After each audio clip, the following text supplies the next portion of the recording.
In this video, we'll be going through the 2019 Scholarship Physics exam. Question 1. Collisions. The diagram above represents the motion of a pair of disks sliding with only linear motion prior to the collision on a frictionless surface, shown before they collide at the point of the collision and shortly after the collision. The disks have the same radii but are made out of materials with different densities. M1 has a mass of 3 kgs and original velocity vector of this right here. After the collision, M1 has a velocity vector of this right here. M2 has a mass of 5 kgs and an original velocity vector of this right here. Show that the velocity vector of M2 immediately after the collision is this right here. So something different for this question, we're dealing with velocity vectors with x and y coordinates. So we have our x here and our y here. And so basically what that means is that we have a velocity vector with our vx, and we have our vy, and this resultant vector is what we would usually call our velocity. And so basically the velocity has just been split up into x and y vectors. And so ultimately this is just a question of conservation of momentum, so our sum of our momentums initially have to equal the sum of our momentums finally. So in my opinion, the best way to approach this problem would be to take the momentums of the x coordinates and the momentum of the y coordinates and then combine them at the end. So if we do the conservation of momentum of the x, and so we know that momentum is equal to mass times velocity. And so initially we can see that m1 has an original velocity of 2 meters per second. So we have 2 and we times that by m1's mass, which is 3 kgs, right? And because we want the sum of all momentums initially, we also add the momentum of m2 initially, where m2 initially has a velocity in the x direction of negative 0.5. So if we add negative 0.5, that's the same thing as just minusing 0.5. So we can simplify that and go minus 0.5. And we times that by the mass of m2, which is 5 kgs, and that should equal to the final momentum of m1 in the x direction, which has a final velocity of 0.5 times its mass, which is 3 kgs. And again, we add the momentum of m2 as well, because we want the sum of the final momentums. So m2 has a mass of 5 kgs, and its velocity is what we're trying to find, so we can call that vx. So simplifying this down, we get 3.5 is equal to 1.5 plus 5vx. And so 2 is equal to 5vx, 2 over 5 is equal to our vx, and so 0.4 meters per second is equal to vx. And so this is our velocity of m2 in the horizontal direction, which is thankfully the answer that we're trying to find. And so let's move on to the conservation of momentum in the y direction now. And we simply do the same thing. We have the original velocity of m1 in the y direction, which is actually just 0. So we can do 0 times by its mass, which is 3 kgs, plus m2, which has an original velocity in the y direction of 0.5,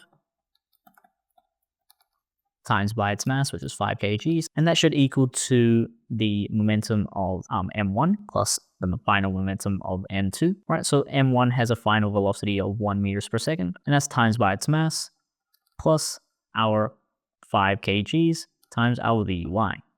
That is the final momentum of m2. So simplifying this down, we get 2.5 is equal to 3 plus 5vy, and so negative 0.5 is equal to 5vy.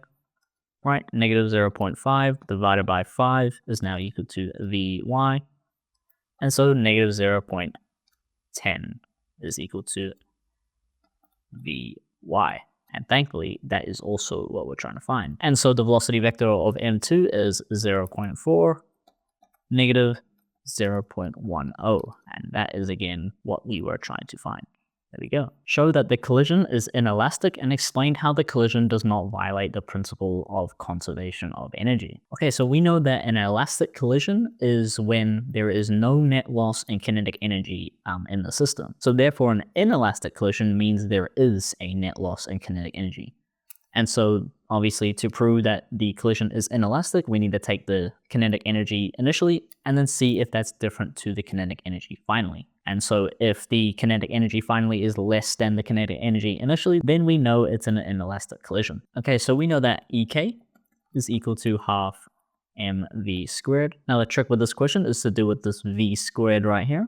As before we were dealing with velocity vectors, right, these x and y coordinates, this v right here is actually talking about this resultant vector. And so first we need to do is find those resultant vectors so we can plug it into these equations.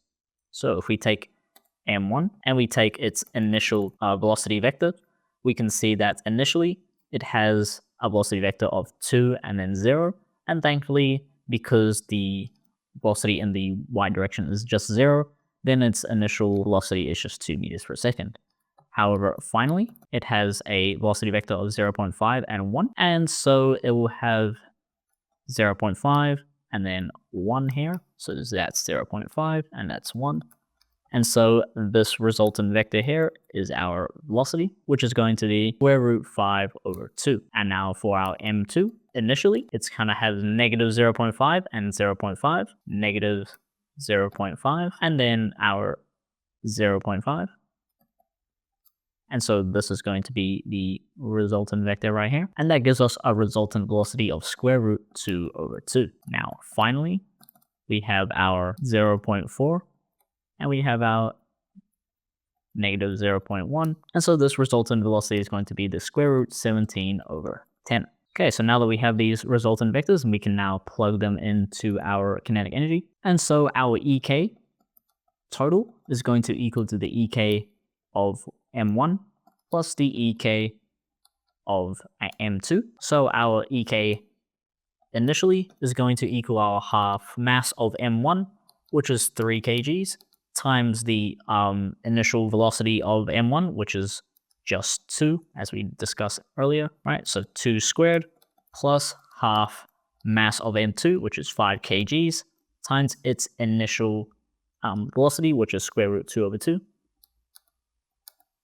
And that's squared. And so our Ek initially is going to equal 7.25 joules. And now doing our Ek finally, we have our half, again, mass of m1, which is 3 kgs, times m1's final velocity, which is square root 5 over 2, and that's squared, plus our half mass of m2, which is 5 kgs again, and square root 17 over 10 for its final velocity, and that's squared.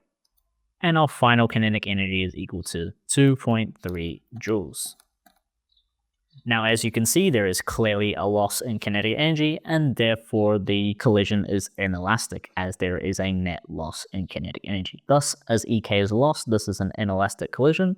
This does not violate the conservation of energy, as energy has been converted into heat and sound. Describe and explain the motion, both linear and rotational, of m1 and m2 after the collision, assuming that there is friction between the edges of m1 and m2. So for our linear, this is pretty straightforward. As there are no external forces, both m1 and m2 will move off in straight lines. For our rotational, this is slightly more complicated. The key idea here is that there is friction between the edges of m1 and m2, and so what that implies is there is a force, obviously, because there's friction. So you can imagine when they collide, as there's friction between the two disks, when they collide, the friction is going to cause there to be a force experienced by the two disks, and that may cause rotation of the two disks, right? The collision will apply an equal and opposite force on both m1 and m2. And again, as there is no external force, that means angular momentum must be conserved, and so the angular momentum experienced by both m1 and m2 must be equal as well. Due to no external forces, angular momentum is conserved, therefore the angular momentum experienced by m1 and m2 must be equal and opposite.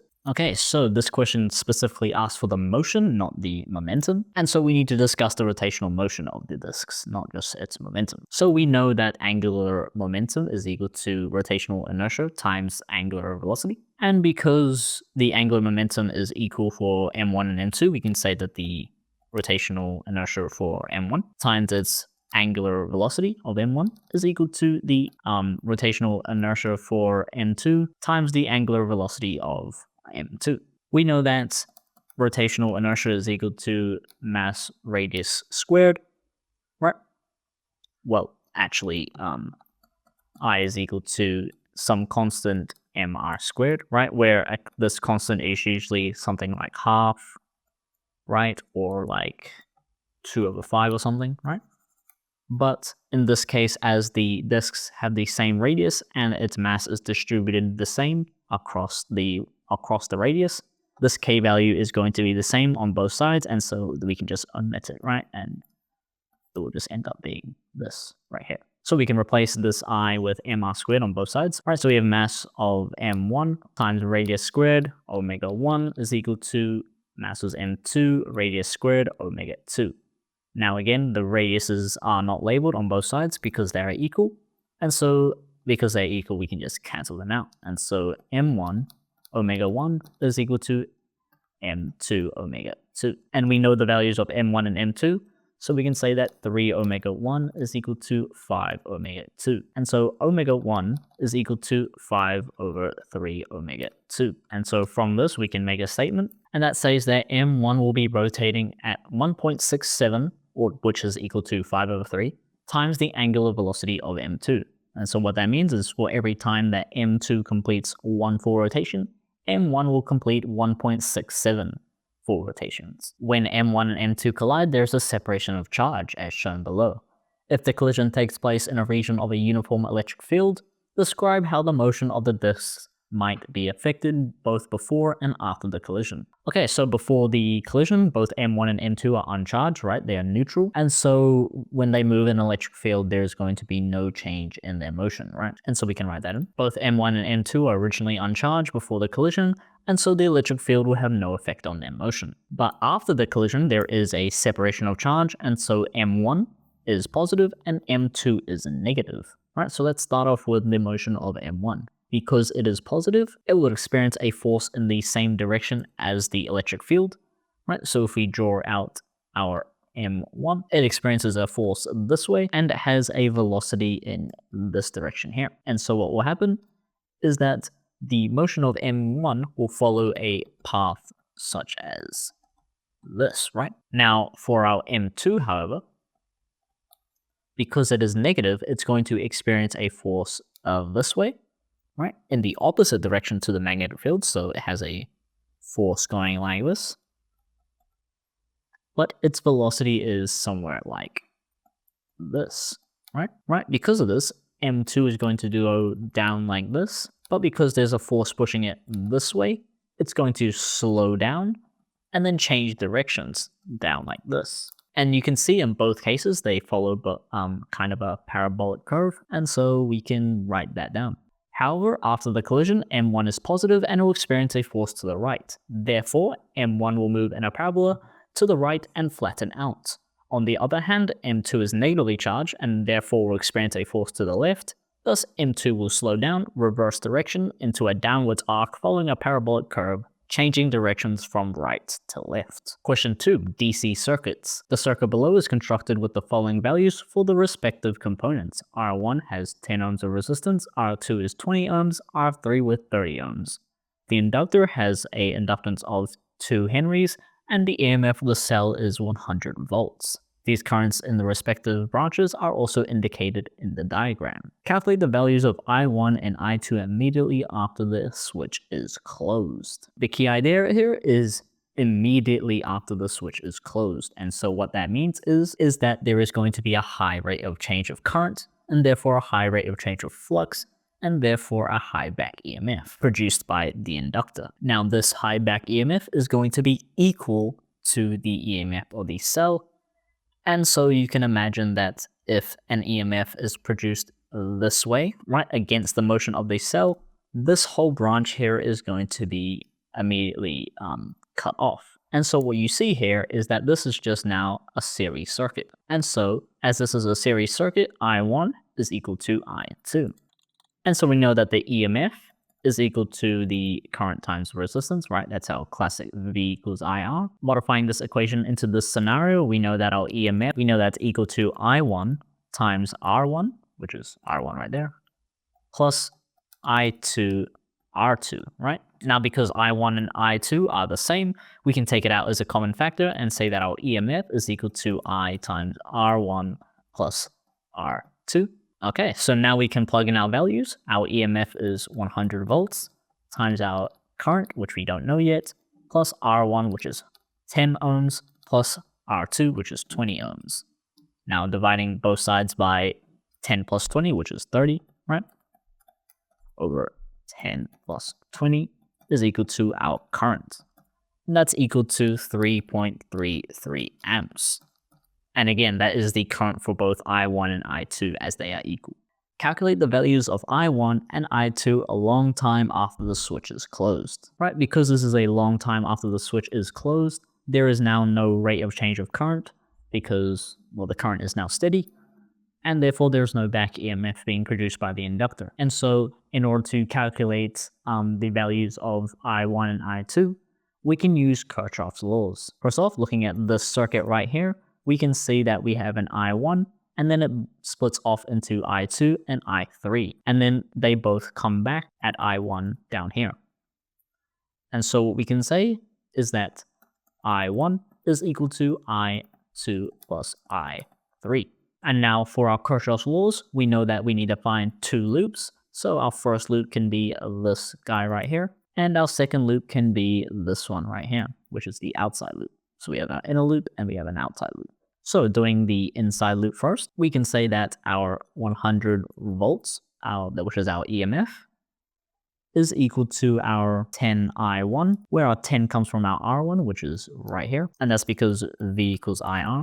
And then that is added to our 20I2, which again, the 20 comes from our R2 right there. And now our second equation, which is our outer loop now, we have our 100 volt EMF, and that's equal to our 10I1 plus our 30I3. And again, after this is a long time after the switch has been closed, the inductor kind of acts as just a wire now because there is no resistance, assuming it's an ideal inductor, which we are assuming that. Right, so now we have these two equations, and as you might be able to tell, if we have two equations, we probably want to do simultaneous equations. However, the problem with this is for simultaneous equations, we need two equations with two different variables. Now these variables need to be the same for the top and bottom. As you can see, on the top we have I1 and I2, but on the bottom we have I1 and I3. To solve this, we can rearrange this equation here and say that I2 is equal to I1 minus I3. And so we can sub this into here, and we get 100 is equal to 10I1 plus 20 I1 minus I3, right? So now expanding this out, we get 100 is equal to 10I1 plus 20 I1 minus 20 I3. So now simplifying this now, we get 100 is equal to 30 I1 minus 20 I3. Okay, so now we have these equations here. And so we know, again, to do simultaneous equations, we want to cancel out one of the values.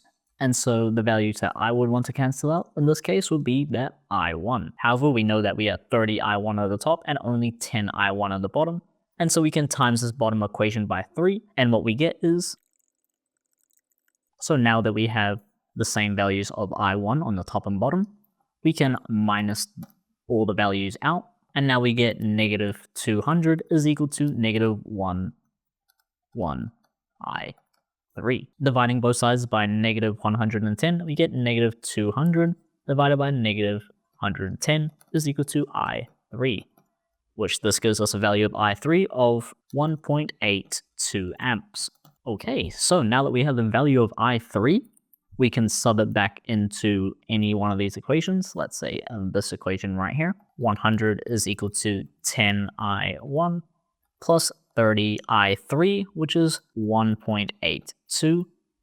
And so we get 100 is equal to 10I1 plus 54.54. Right, so now minusing 54.54 on both sides, we get 45.45 is equal to 10I1.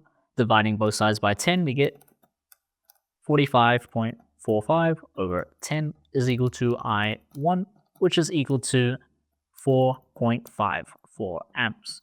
Right, so now we have the value of I3 and the value of I1. We can use this equation here to find the value of I2. So I2 is equal to 4.54 minus 1.82, and that gives us a value of I2 of 2.73 amps. Calculate the values of all three currents immediately after reopening the switch. And so we can redraw the circuit like this. You can see that it's the exact same thing, just some few things rearranged. And so you can immediately see if the switch is open, I1 just kind of dies straight away. And so we can say that I1 is equal to 0. And as discussed previously, if the switch opens, there's going to be a high rate of change of current, and therefore there's going to be an EMF produced by this inductor. Now this inductor wants to keep its EMF going, and so it's going to circulate through here, like so, into this tiny loop here. Because if it goes this way, the switch is opened and obviously it can't go anywhere. So it's going to continue through this loop. And so I3 is going to sustain itself. And as you can see, this kind of forms a mini series circuit. And so I2 is going to be the same as I3. And so we can write that down. I2 is equal to 1.82. And I3 is also equal to 1.82, and those are amps, right? Everything is amps. On a technicality, because of direction, I2 goes this way, right? But because current in this circuit is now going this way right here, you can see that I2 is now going to be negative 1.82, right? So you can put that down if you want. I don't think it's going to be wrong. It's not on the marking schedule, so you don't need it, but that is a slight technicality. Explain why all currents will be 0 a long time after the switch is reopened. Okay, so now this has to do with the fact that the inductor can't sustain its EMF forever, and all its energy is going to dissipate in R2 and R3. So we can write that down. The inductor is unable to maintain its EMF when the switch is open, thus energy is dissipated through R2 and R3 till the current drops to 0. A pulsed magnet utilizes stored charge in a large capacitor to drive a very large current through a coil of wire.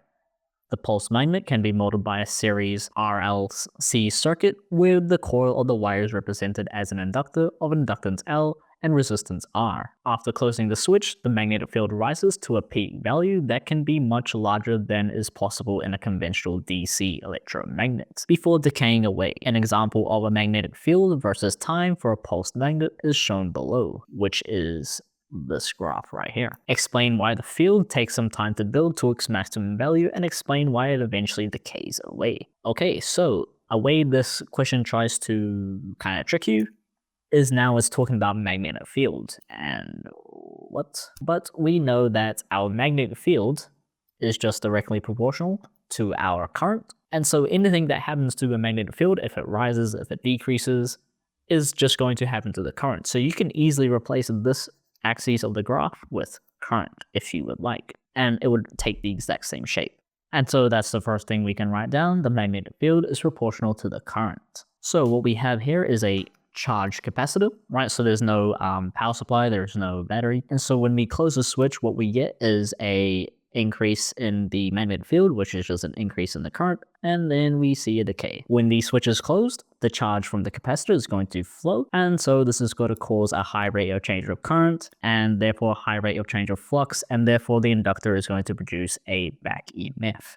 Now this back EMF is going to oppose the oncoming current, therefore it takes some time for the current to build, which is this part right here. And so due to the resistor, the energy is going to dissipate over time, and because only a limited amount of charge is stored in the capacitor, its ability to drive that current is going to decay over time, which is this part right here. So we can put that in words. The inductor initially resists the change in current due to the back EMF. Thus, current must go up slowly. Due to the resistor, energy is dissipated and the capacitor voltage due to stored charge will decay over time. As the capacitor voltage decays, its ability to drive a current will decrease, thus the current and therefore magnetic field will decrease over time. Suggest a practical reason why this circuit is preferred to using a DC circuit with the same current. Okay, large currents dissipate extreme heat in the wires. DC will provide a constant high current and therefore melting the wires due to the high heat provided. However, as capacitors have a limited charge, the current is only high for a very brief period of time, thus wires do not have a chance to melt. Question 3. The swinging mass.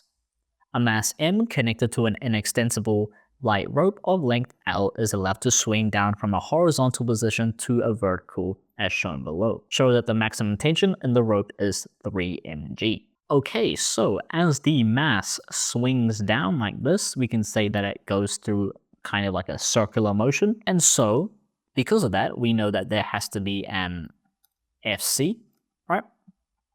And obviously, as the mass has a mass, there has to be a weight force, right? And therefore, the tension in the rope has to overcome both the weight force which is going down and also provide a centripetal force. And so the tension is going to be much greater. And so from that, we can form an equation that the tension force is equal to the weight force plus the centripetal force, right? And then subbing in these equations for these values, we get T is equal to mg plus mv squared over r, right? So you can see we already got 1 mg right here. Now, another part of this question will be the conservation of energy, right? So our gravitational potential energy is equal to our Ek as it moves down. And so we can say that our mgh is equal to half mv squared. And so 2mgh is equal to mv squared. Now, you can see we have mv squared here, mv squared here. And so we can sub this into here. And we get T is equal to mg plus 2mgh all over r. And as you can see, we have our mg and our 2mg here. The only problem is we have this h and r. However, all hope is not lost, because this h comes from our mgh, which is the gravitational potential energy. And so this h is equal to this value right here. And this radius is equal to this length of rope right here, right? And as you might be able to tell, this length right here is equal to this length of rope right here, which is just the same length of rope over here. And so that means our radius is equal to our height, h. And so these cancel out, and we get T is equal to mg plus 2mg. And so our tension is equal to 3 mg. There we go. Explain why the length of the rope does not affect the maximum tension. Okay, so again, our tension equation is equal to mg plus mv squared over r. For this, we want to look at things that change, things that have the possibility to change. We know that the mass of the mass is not going to change during the motion. Neither is g, right? Those two things can't change during the motion. So we don't really want to take them into consideration. So for this analysis, we can just omit it and say that the tension is directly proportional to v squared over r, as those two things are the only two things that change, right? The length of the rope is our radius, and the velocity of the mass is obviously going to change during its motion. Now, if we go back to our conservation of energy, we can say our mgh is equal to our half mv squared. That's our gravitational potential energy into our kinetic energy.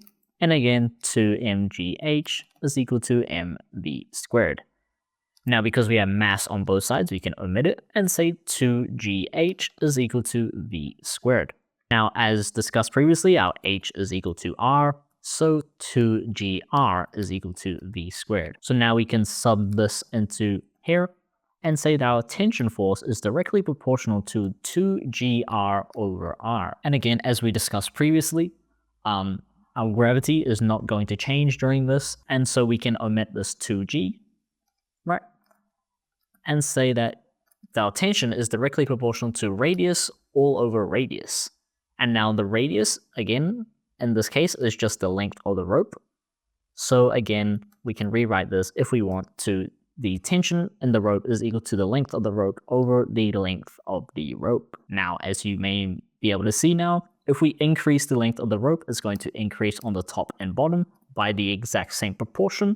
And so therefore, there's going to be no effect on the tension. And so we can write that in. right? So if length increases, these values will negate each other, thus tension will remain constant.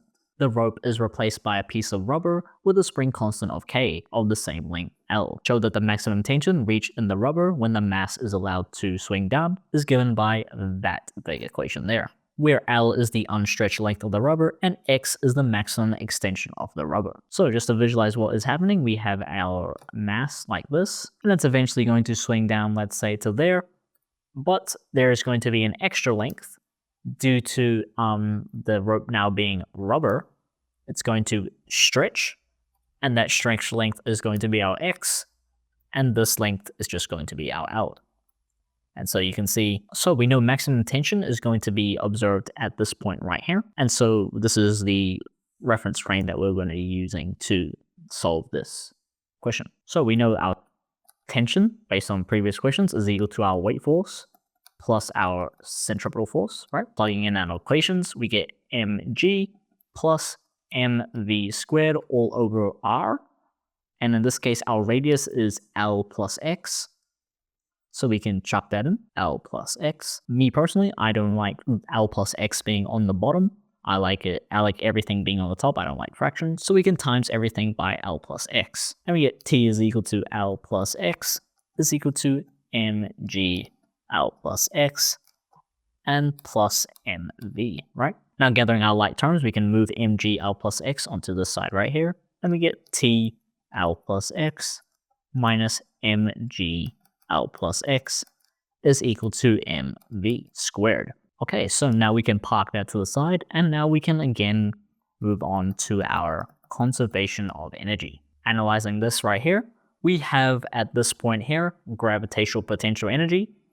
As the mass drops down, that's going to be converted into our EK, and also at this point right here, there is going to be elastic potential energy, right? Due to the extension of the rubber. And so we can put that in. Our gravitational potential energy is mgh. That's going to be equal to our half mv squared plus our half kx squared for our potential energy in our rubber. Now, if we remember, our h is equal to our radius. And in this case, we determined that our radius is L plus x. So we can make that substitution. Now, getting rid of our halves by timesing both sides by 2, we get 2mg L plus x is equal to mv plus kx squared. Now, if you remember, our force is equal to kx, and in this case, our force is actually our tension force, and so T is equal to kx.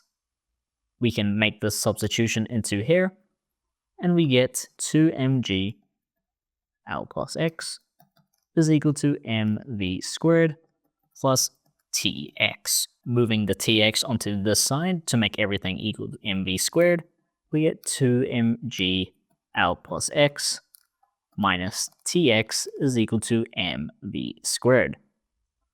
Now, as this equation is equal to mv squared and this equation is equal to mv squared, we can make them equal to each other. So t is equal to L plus x minus mg L plus x, and that's equal to 2mg L plus x minus tx. Now, gathering our like terms, adding this onto this side and adding this onto this side, we get T L plus x plus tx is equal to 3mg L plus x. Taking out t as a common factor, we get t is equal to L plus 2x is equal to 3mg L plus x. And now dividing both sides by L plus 2x, we get our tension force is equal to 3mg L plus x all over L plus 2x. And as you can see, this is the final equation that we are trying to find. Explain why, despite the mass falling a greater distance, the maximum tension in the rubber is less than the maximum tension in the rope. So if we analyze this situation, which we discussed before, we have our gravitational potential energy, and that gets converted into our EK, plus our potential energy, which in this case is elastic, right? And so therefore, as in the case of the rubber, all of our gravitational potential energy was being converted to EK.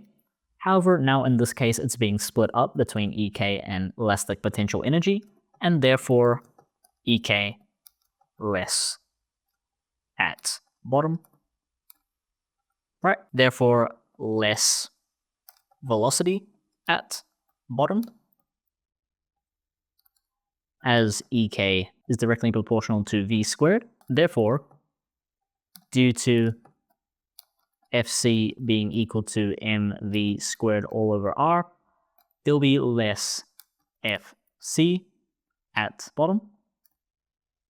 And then therefore, as our tension force is equal to Fw plus Fc, and because Fw is constant, right? Because it's our weight force of the mass and acceleration due to gravity is constant, so Fw is constant.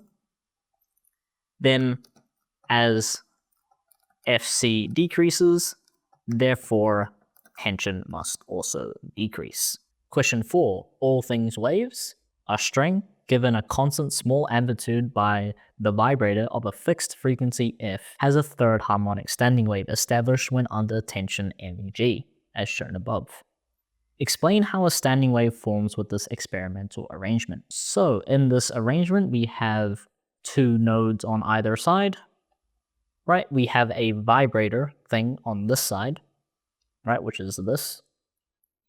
And that causes a disturbance in the string, which will form a wave going like this, like that. And because it meets a node on this side, there is going to be 180 degrees phase change, and the wave is going to go back like this, roughly, kind of. It looks messy, but whatever. And so due to the boundary conditions, there is going to be fixed points of nodes and antinodes.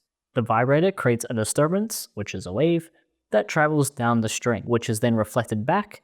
If the wave speed and frequency meet the boundary conditions, then the wave interferes constructively, which creates an antinode, and destructively, which creates a node at fixed positions. Thus, a standing wave is produced. The speed of a wave on a string is given by that relationship there, where mu is the mass per unit length, and T is the tension. Show that the tension is given by the following expression. So for this equation here, we can clearly see that the velocity of the wave is equal to the square root of the tension divided by the mass per unit length. Now we know that the velocity of the wave is equal to the frequency times its wavelength, and so we can make that substitution right there. And then we get frequency times wavelength is equal to the square root of the tension divided by the mass per unit length. Now we can square both sides to get rid of that square root, and we get f squared. Lambda squared is equal to the tension over the mass per unit length. And we can divide both sides by mu, and we get mu f squared lambda squared is equal to our tension. And as you can see, that is the final equation we're looking for.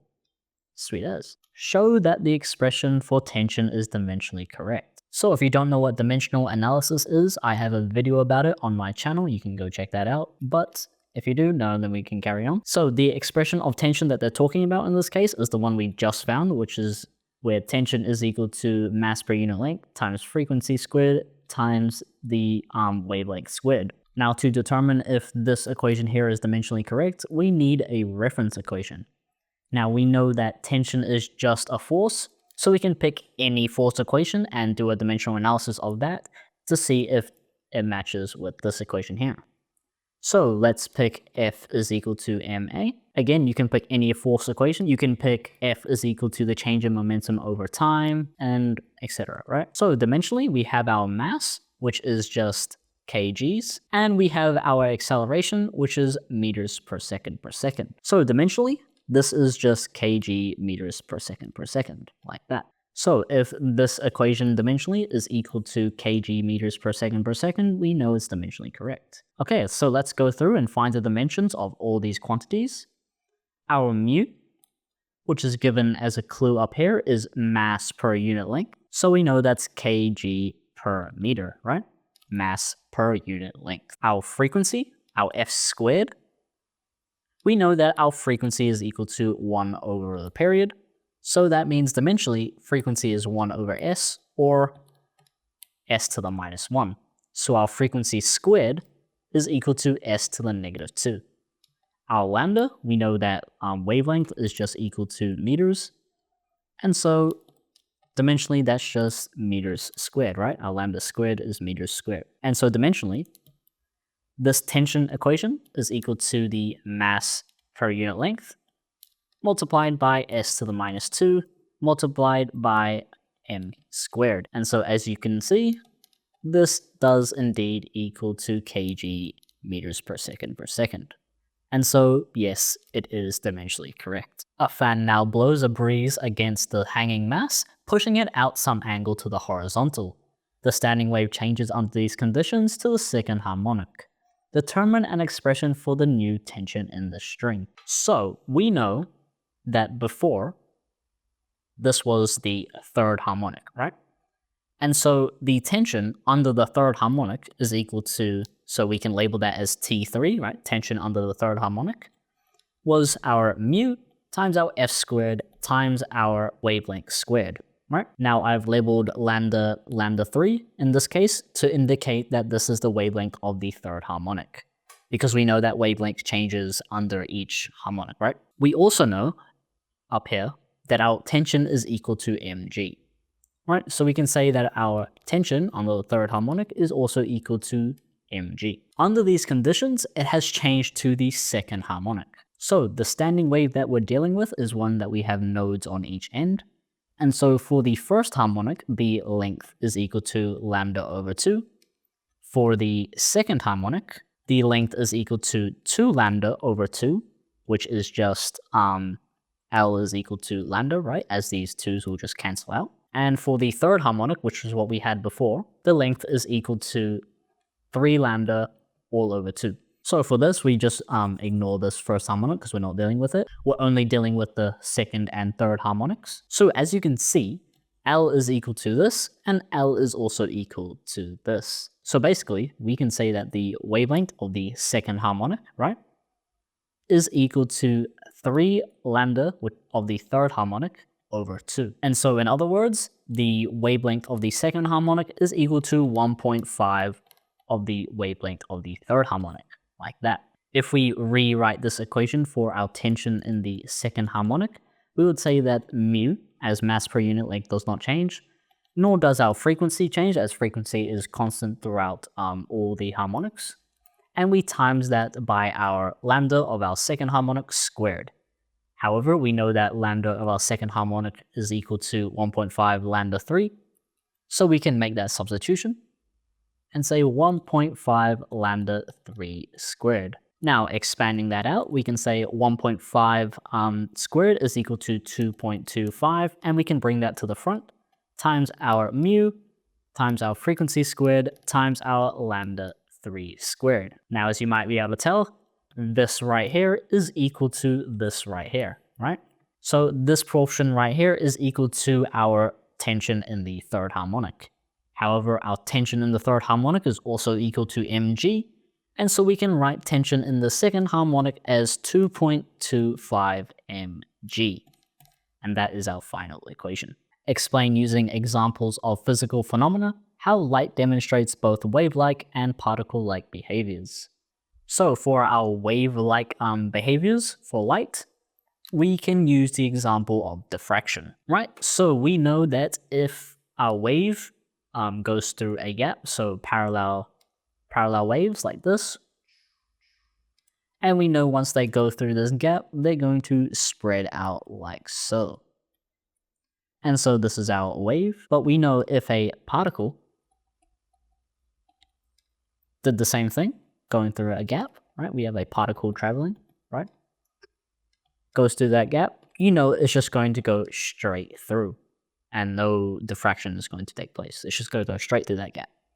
And so we know that light demonstrates wave-like behaviors because we know it goes through this situation here. When we put it through a double slit or a diffraction grating, we know we get that interference pattern. Now there is the caveat for this example that if we observe the photons, we do know that it actually does act like a particle in this scenario and goes straight through the slits.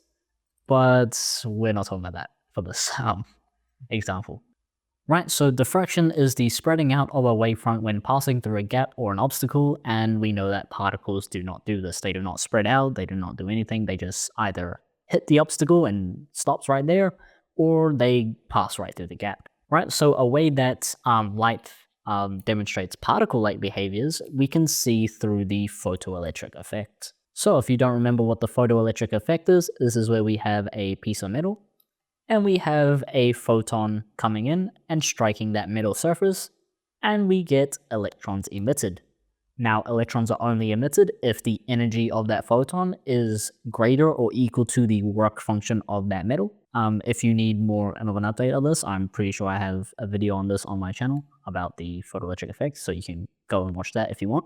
And so when light hits the metal surface, this leads to electron emission. So the greater the energy of the photon, the greater the energy of the electron emitted, right? And so we know that the energy of a wave is directly related to its amplitude, right? And so if we have two waves, wave 1 has a greater energy than wave 2 because it has a greater amplitude. And for photons, a greater amplitude means a greater intensity or a brighter light.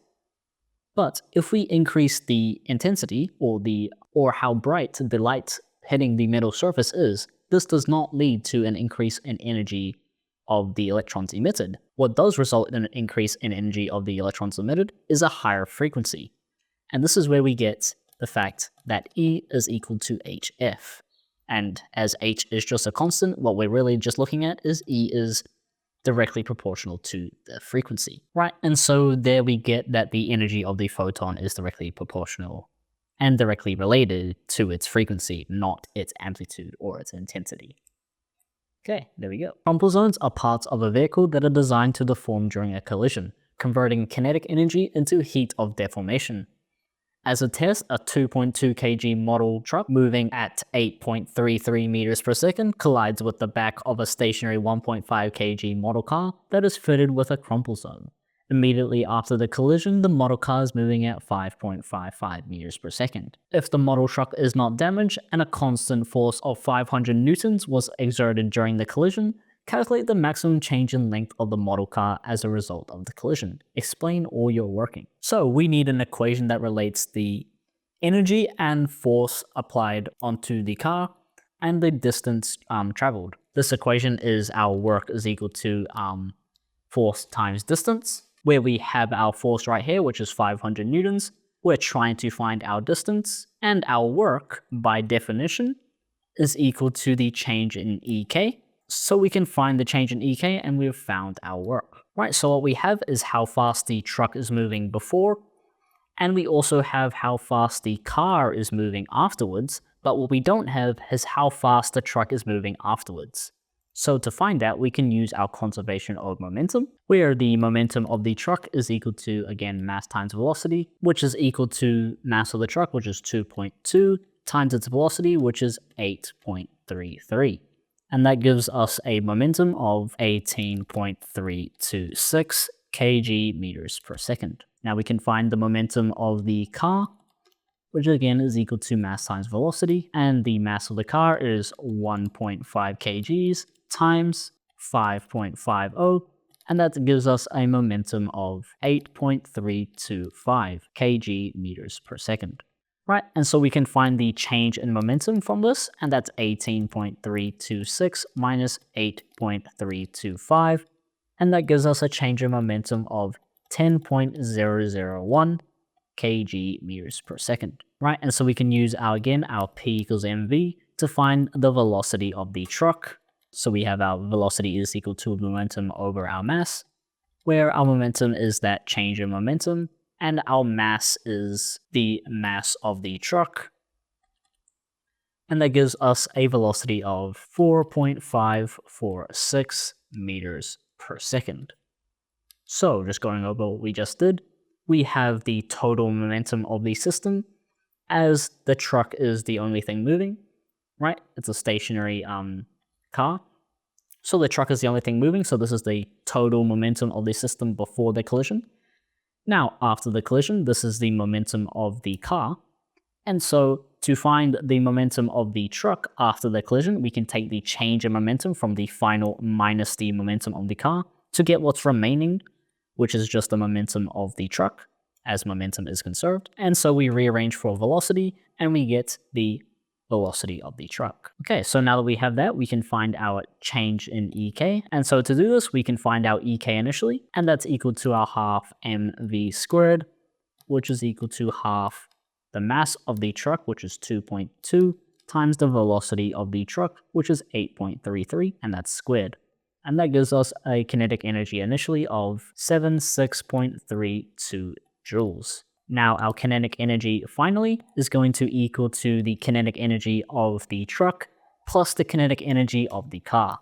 So we have our half times the mass of the truck, which is 2.2, times the velocity of the truck finally, which is this value right here, 4.546 squared, plus our half mass of the car, which is 1.5, times the velocity of the car afterwards, which is 5.55, and that's squared. And that gives us an EK finally of 45.8 joules. So to find our change in EK, we just simply do 76.32 minus our 45.8, and that gives us a change in kinetic energy of 30.52 joules. Now, using our original equation we have, rearranging for our distance, we get d is equal to the work over our force, right? And so the distance is our work, which is the change in kinetic energy,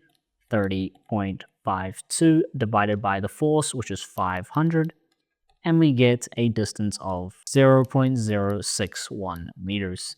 There we go, that's our final answer. State the major assumption you had to make in order to complete A above, and give reasons why this assumption is unlikely to be correct. So the assumption made is that all EK lost goes into deformation. In reality, a lot of the EK is going to be lost to friction and heat between the tires and the road. So we can write that in. So the assumption made is that all lost EK goes into deformation. This is incorrect, as some of the EK will be lost due to frictional heat between the road surface and the tires. Calculate the time the two vehicles are in contact. So for this, we can use our equation where our force is equal to the change in momentum over a time. And we can rearrange this for time, where our time is our change in momentum over our force.